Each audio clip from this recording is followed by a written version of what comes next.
इसलिए कहते हैं कि बदशक्ल और क्रीपी डॉल्स किसी से भी नहीं लेनी चाहिए। एक पैरानॉर्मल इन्वेस्टिगेटर एंटोनियो ज़मुडियो का एक रिसेंटली पॉडकास्ट इंटरव्यू हुआ जहां उसने अपने एक केस के बारे में बताया। उसने बताया कि एक बच्चा अगुस्तो जिसने गैराज सेल से एक डॉल ख़रीदी थी, तो वह जैसे ही उस डॉल को अपने घर लेकर आया, उसकी माँ ने कहा कि उस बच्चे के कमरे से उसे बातें करने की आवाज़ें आने लगीं और कई दफ़ा रात को 3 बजे उसने उस बच्चे को उस डॉल से बातें करते हुए देखा है। एंटोनियो और उसकी टीम उस घर पर पहुंचते हैं और उस डॉल के गर्द अपने कैमरा और इक्विपमेंट्स वगैरह को सेट कर देते हैं। फिर वो कहते हैं कि वो लड़का अगुस्तो जैसे ही अपने कमरे में सोने के लिए जाता है, this is what they captured.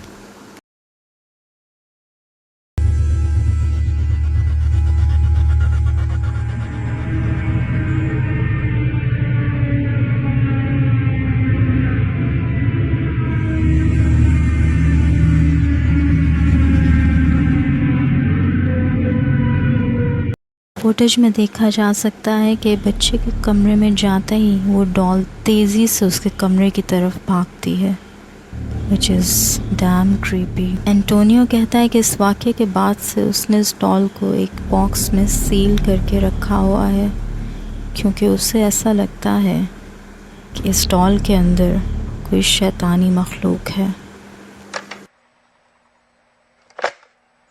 ये 2008 का वाक़या है।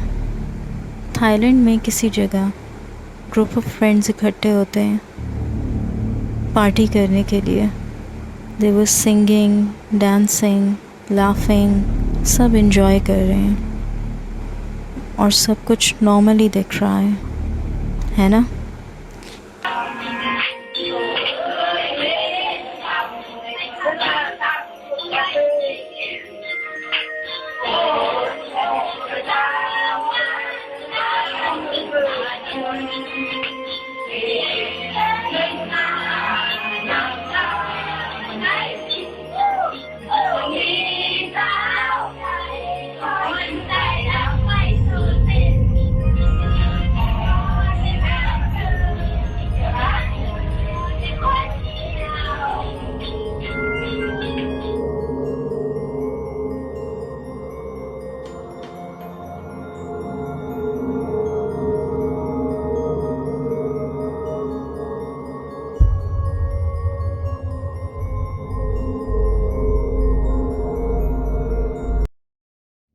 जब कुछ टाइम बाद इन फ्रेंड्स ने इस फुटेज को देखा उस पार्टी के बाद, तो इनको एक चीज़ का एहसास हुआ।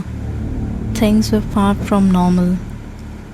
एक ऐसा चेहरा उस वीडियो में कैप्चर हुआ था जो कि उस पार्टी में मौजूद था ही नहीं, और उस अनइनवाइटेड गेस्ट के बारे में there was something really disturbing. अगर और से देखें तो ऐसा लगता है कि जैसे उसके 2 चेहरे हों। एक चेहरा तो सॉलिड सी फॉर्म में है और दूसरा जैसे उसकी बॉडी के साथ अटैच्ड ही नहीं है। और गौर से देखें तो उसका चेहरा ऐसा लगता है जैसे उस पर खून लगा हुआ हो। अब अजीब बात यह है कि इन दोस्तों ने उसको पहचान भी लिया कि वो उन्हीं की एक दोस्त थी। फिर कुछ घंटों बाद उनको इत्तला मिली कि उनकी इसी दोस्त का एक कार एक्सीडेंट हुआ है and she did not survive. ऐसा ही लगता है जैसे उसकी रूह अपने दोस्तों के साथ एक आखिरी दफ़ा पार्टी करना चाहती थी।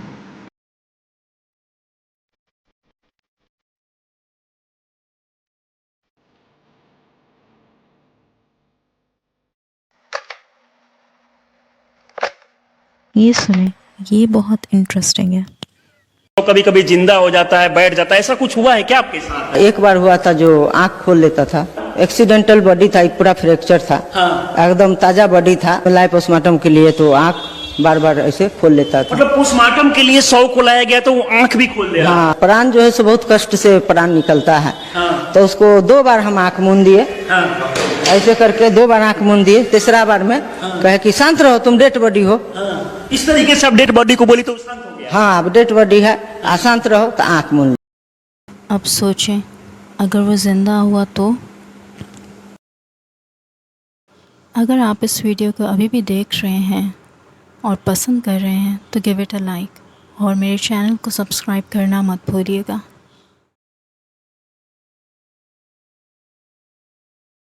ये वाक़या जापान का है और जापान का नाम सुनते ही फ़ौरन जहन में ग्रज और रिंग मूवी आ जाती है। ये वाक़या भी कुछ ऐसा ही है। एक शख्स ने एक अपार्टमेंट रेंट पे लिया और शिफ्ट होने के थोड़े ही टाइम में उसको घर से अजीबोगरीब आवाज़ें आना शुरू हो गई। हर वीडियो में अजीबोगरीब आवाज़ होती, यानी नॉकिंग की आवाज़, वॉल्स से, डोर्स से, हर जगह से नॉकिंग की आवाज़ आती थी। तो उसने बिल्डिंग मैनेजमेंट को इस बात की कंप्लेन की, लेकिन एक रात तो हद ही हो गई।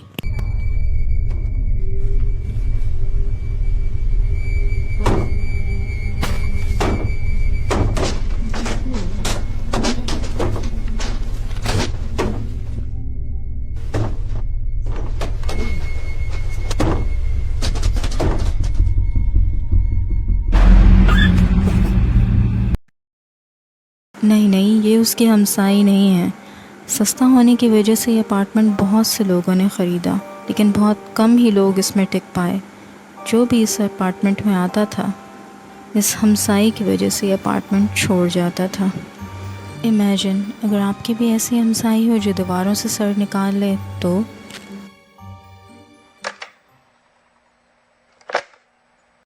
जेकब, जो कि एक टिकटॉक यूज़र है, द क्लाउन डॉल 5 के नाम से, उसको विरासत में एक पुराना और स्पूकी घर मिला है, लेकिन उससे भी ज़्यादा स्पूकी है जेफरी द डॉल।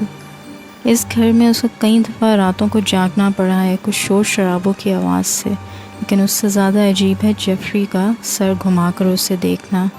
एक रात उसकी आँख खुली कि उसकी क्लोज़ेट से शोर की आवाज़ आ रही थी। कीप एन आई कि जेफरी का मुंह किस तरफ है। I just heard knocking from the closet.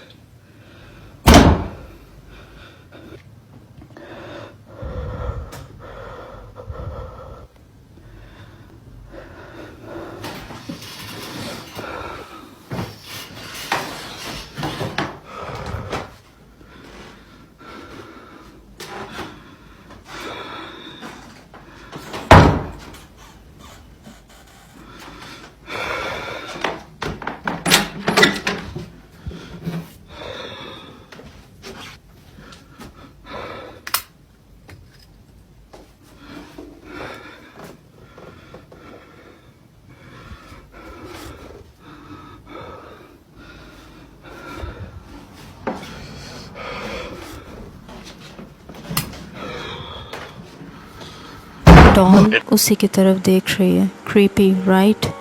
अब इस अगली क्लिप में एक रात फिर से उसकी आँख खुलती है। फुटस्टेप्स की आवाज़ को सुनिएगा और इस बात को जहन में रखिएगा कि डॉल का फेस किस तरफ था।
डॉल फिर से उसी की तरफ देख रही है।